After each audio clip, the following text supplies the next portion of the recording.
जय हिंद बच्चों। तो यहाँ पर हम आपके लिए अर्धवार्षिक परीक्षा 2025-26 के लिए विशेष सामान्य हिंदी का कक्षा 11 का मॉडल पेपर लेकर आए हैं। अगर आप लोग क्लास 11th में हैं, हाफ ईयरली एग्जाम 2025-26 देने जा रहे हैं, तो ये मॉडल पेपर आपके एग्जाम के लिए इम्पोर्टेंट हो सकता है। तो आप लोग इस वीडियो को पूरा एंड तक देखिएगा। अगर आपको वीडियो पसंद आता है तो वीडियो को लाइक करिएगा, चैनल को सब्सक्राइब करिएगा एंड वीडियो को अपने दोस्तों में शेयर करना मत भूलिएगा।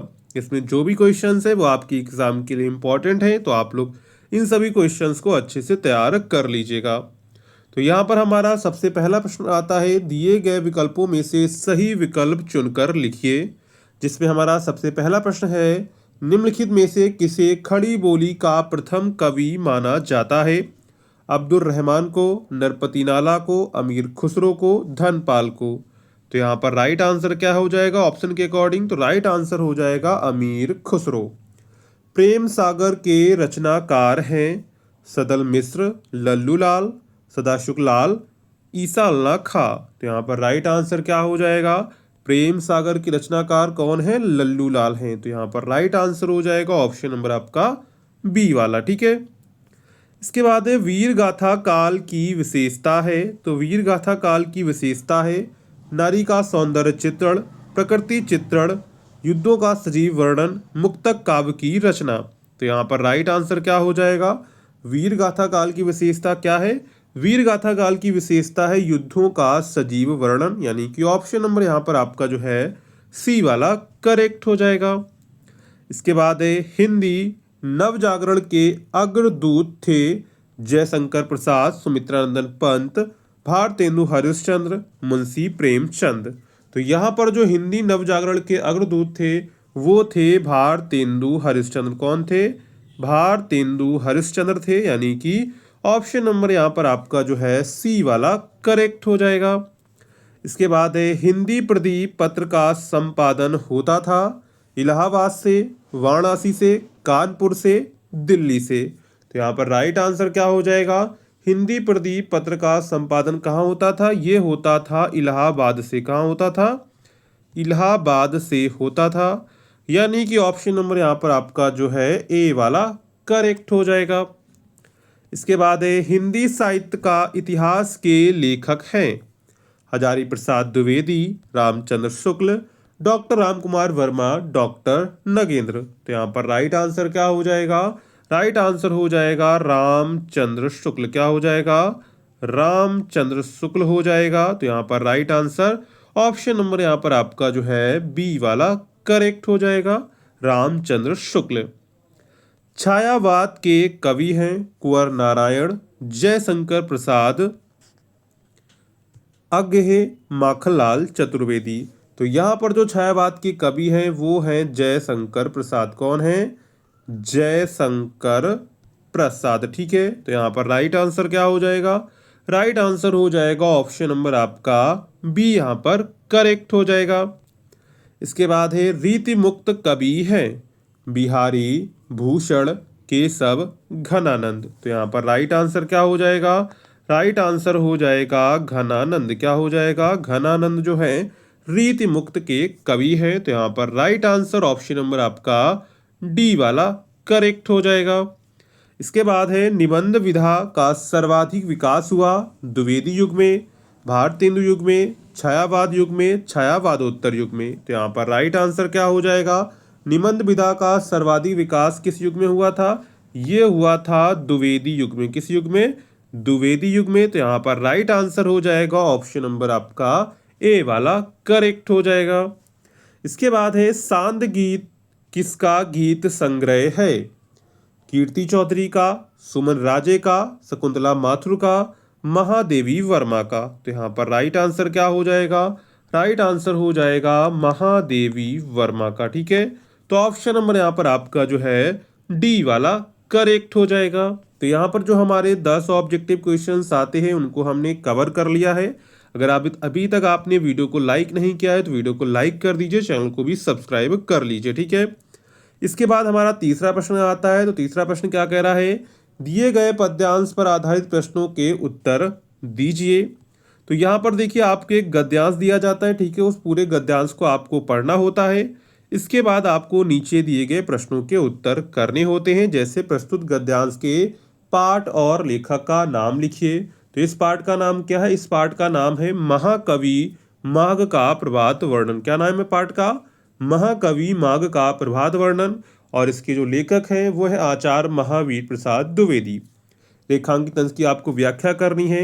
सरोवरों में खिले कमल कांतिवान क्यों हो गए हैं? लेखक ने किन पक्षियों के शोक और आनंद का वर्णन किया है? दैव की चेष्टाएं कैसी हैं? इसी में आपका चौथा प्रश्न है, दिए गए पद्यांश पर आधारित निम्नलिखित प्रश्नों के उत्तर दीजिए। यहाँ पर आपके पाठ्यक्रम से एक पद्यांश दिया जाता है, उसको आपको पूरा पढ़ना होता है। इसके बाद आपको नीचे दिए गए प्रश्नों के उत्तर करने होते हैं, जिसमें आपका सबसे महत्वपूर्ण प्रश्न होता है पद्यांश का संदर्भ, मतलब कि पाठ का नाम और कवि का नाम। तो यहाँ पर पाठ का नाम क्या है? पाठ का नाम है साखी। क्या नाम है? साखी है, ठीक है। इसका शीर्षक क्या है? साखी है। और इसके जो कवि है वो है कबीरदास। कौन है? कबीरदास है, ठीक है। इसके बाद रेखांकित अंश की आपको व्याख्या करनी है। प्रभु प्राप्ति के मार्ग में कौन कौन सी कठिनाइयों का सामना करना होता है? कवि अपने शरीर की हड्डियों से लेखनी क्यों बनाना चाहता है? और इसके बाद निम्नलिखित शब्दों के समानार्थी शब्द आपको बताने हैं। हरि और मार्ग। तो मार्ग का आप बता सकते हैं रास्ता हो जाएगा, हरि का हो जाएगा आपका ईश्वर, ठीक है।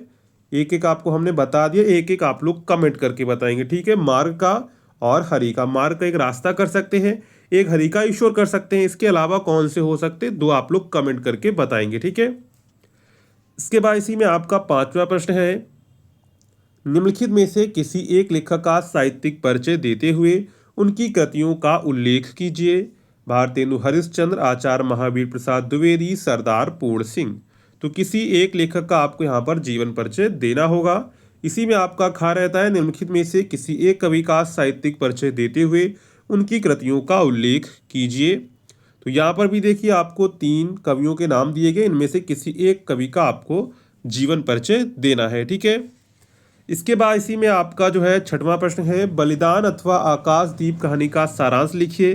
राजमुकुट नाटक का उद्देश्य स्पष्ट कीजिए, ठीक है। यहाँ पर जो नाटक होता है वो आपके जो है उसके अकॉर्डिंग होता है कि आपका जो है सिलेबस में कौन सा नाटक दिया गया है, यानी कि एकांकी आपके में कौन सी दी गई है, ठीक है। इसके बाद इसी में आपका खंड खा है। इसी में आपका आठवां प्रश्न है, निम्नलिखित अवतरणों का संदर्भ सहित हिंदी में अनुवाद कीजिए।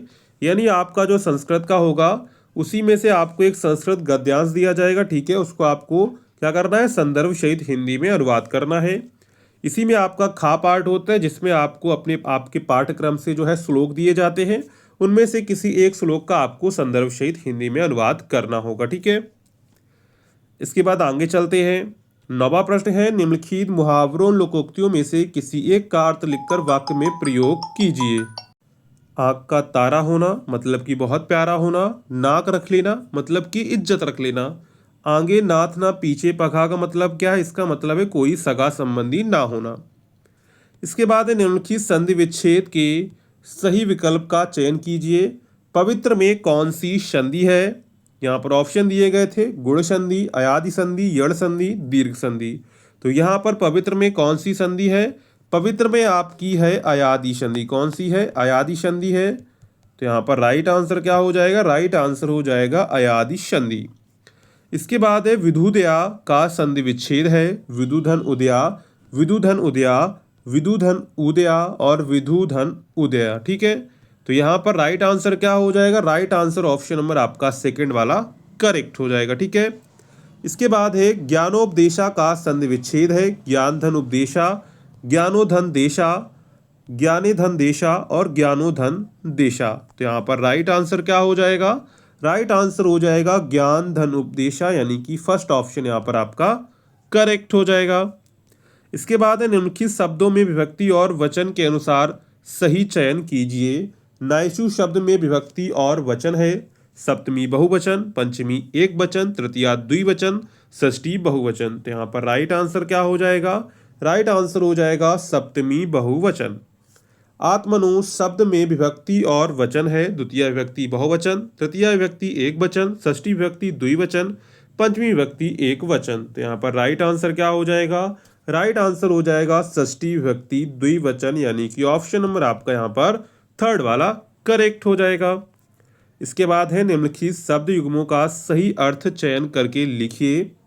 उपमान और अपमान, तो यहाँ पर तुलना और तिरस्कार हो जाएगा। ऑप्शन क्या करेक्ट हो जाएगा? उपमान का मतलब होता है तुलना करना, अपमान का मतलब होता है तिरस्कार। इसके बाद है अगम और आगम। क्या है? अगम और आगम, तो यहाँ पर अनजाने और आला, जानकार और अनजान, दुर्लभ और प्राप्त। क्या है? दुर्लभ और प्राप्त। इसके बाद है स्रोत प्राप्त और प्राप्त, तो यहाँ पर राइट आंसर क्या हो जाएगा? अगम का मतलब होता है दुर्गम। क्या होता है? दुर्गम होता है। और आगम का मतलब होता है प्राप्त। तो यहाँ पर राइट आंसर क्या हो जाएगा? राइट आंसर हो जाएगा दुर्लभ और प्राप्त। क्या हो जाएगा? दुर्लभ और प्राप्त। इसके बाद है निम्नलिखित शब्दों में से किसी एक शब्द के दो अर्थ आपको यहाँ पर लिखने हैं। जनक, मधु, विधि, सारंग। ठीक है।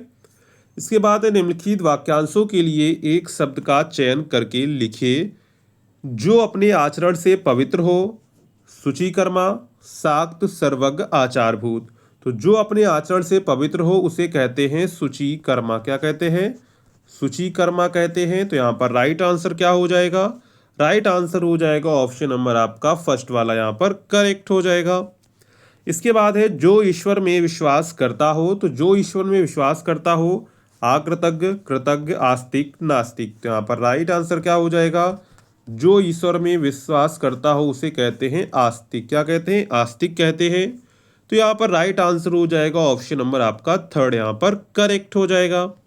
इसके बाद है निम्नलिखित में से किन्हीं दो वाक्यों को शुद्ध करके आपको यहाँ पर लिखना है। इसके बाद इसी में आपका अगला 12 प्रश्न है। वीर रस अथवा करुण रस की परिभाषा उदाहरण सहित लिखिए। यमक अथवा श्लेष अलंकार की परिभाषा उदाहरण सहित लिखिए। दोहा अथवा सोरठा छंद की परिभाषा उदाहरण सहित लिखिए। अगर आप ये सारी डेफिनेशंस को अच्छे से तैयार कर लेते हैं, डेफिनेटली आपको यहाँ से जो है एक ना एक डेफिनेशन देखने को मिल जाएगी। ठीक है। इसके बाद है छात्रवृत्ति हेतु बैंक में खाता खोलने के लिए बैंक अधिकारी को एक आवेदन पत्र लिखिए। और हमारा लास्ट प्रश्न है, अंतिम प्रश्न है, निम्नलिखित विषयों में से किसी एक विषय पर अपनी भाषा शैली में निबंध लिखिए। शिक्षा में खेल कूद का स्थान, वन्य जीव संरक्षण, प्रकृति के पथ पर भारत और सदाचार। ठीक है। तो ये आपको 4 दिए गए, इन चारों में से कोई एक आपको यहाँ पर करना होगा। ठीक है। तो ये आपका जो है पूरा क्लास 11 का हिंदी का हाफ ईयरली मॉडल पेपर हो जाता है। अगर आपको ये वीडियो पसंद आया हो तो वीडियो को लाइक करिएगा। ठीक है। चैनल को सब्सक्राइब करिएगा एंड वीडियो को अपने दोस्तों में शेयर करना मत भूलिएगा। ठीक है। तो चलिए मिलते हैं नेक्स्ट वीडियो में, तब तक के लिए जय हिंद बच्चों।